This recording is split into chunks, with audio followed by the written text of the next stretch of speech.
Violence case that's been continued more than a dozen times and gotten statewide attention finally comes to a close today.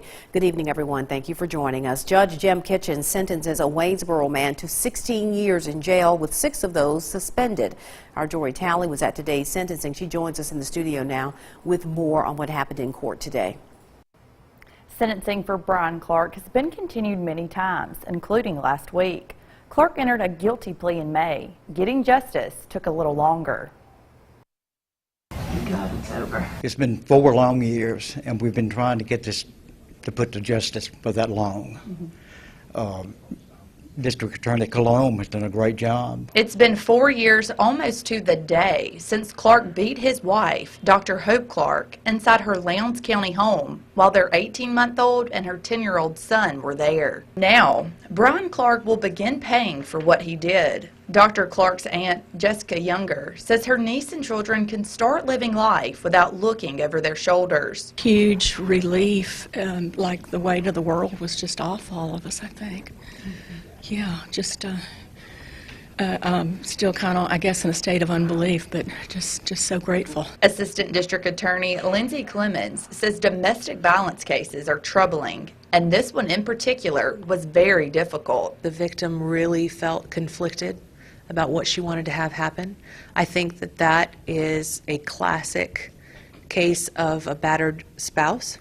I think she has a child with the defendant, and from her perspective, anything she requested was functionally asking the court to send away the father of her child. The case has been continued many times, and Brian's attorney tried to delay it once more on Friday by asking Judge Jim Kitchens to recuse himself from the case. However, Judge Kitchens found no reason for that, and sentencing continued and ended with a resolution in the case. I think that any man who hits a woman should go to prison.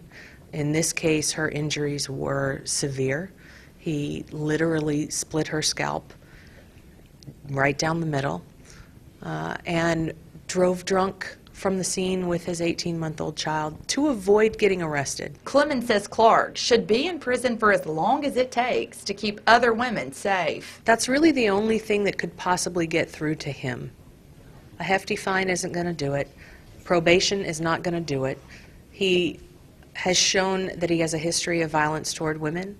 He committed another act of domestic violence while awaiting disposition of this sentence. Clark also has to pay a $2,500 fine and court costs and avoid all contact with Dr. Clark. Judge Kitchens also requests that MDOT assess Clark to see if there's a need for counseling when he gets out.